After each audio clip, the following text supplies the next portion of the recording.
Qu'est-ce qui fait qu'une boulangerie va pouvoir cartonner à court, moyen et long terme? Et au contraire, qu'est-ce qui va faire qu'une boulangerie va avoir du mal à décoller, qui va rencontrer des difficultés à sortir du lot, alors qu'une autre va littéralement exploser dès le début et rencontrer le succès immédiatement? La réussite d'un commerce dépend beaucoup du point de départ. Ça dépendra énormément si dès le départ elle a débuté sur de bonnes bases, des bases solides. Quand on lance une activité professionnelle, il ne faut pas le faire à la va-vite si on veut que ça réussisse. Il faut réfléchir à son concept. Il faudra réfléchir à son concept et à sa proposition de valeur. Ces deux choses-là vont conditionner la réussite de votre commerce. Tout d'abord, les produits. Vous devrez réfléchir en amont aux produits que vous allez vendre dans votre boulangerie. Je vous rappelle que si vous voulez vous appeler boulangerie, il faudra obligatoirement que vous confectionnez votre pain sur place. Si vous ne le faites pas, vous ne pouvez pas avoir le nom de boulangerie, votre commerce ne sera alors qu'un simple dépôt de pain. Après, libre à vous de vendre d'autres produits à côté, surtout si vous voulez un peu vous diversifier et augmenter votre panier moyen. Et je vous conseille de le faire. Il faudra alors vous poser la question de quel produit vous allez proposer. Quel pain, quelle viennoiserie, quelle pâtisserie, si vous voulez proposer des pâtisseries en plus, et pourquoi pas d'autres produits annexes, comme peut-être de la restauration rapide et de la restauration légère, comme des sandwichs, des parts de pizza, des salades, etc., etc.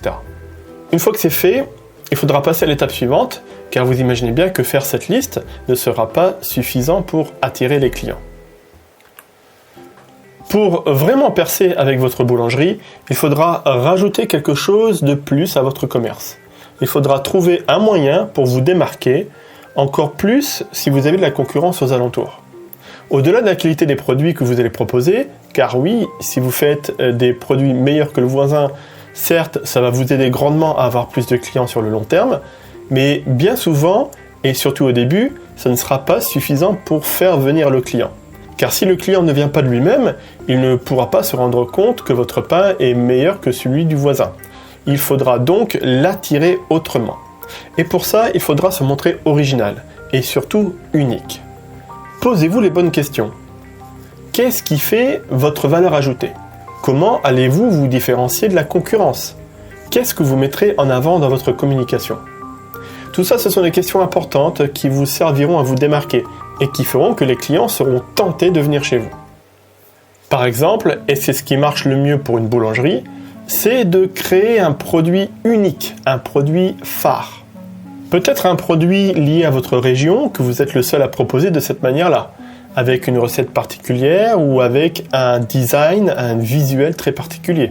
Ce produit ne serait fabriqué alors uniquement que dans votre boulangerie. Vous serez le seul à le faire et à le vendre.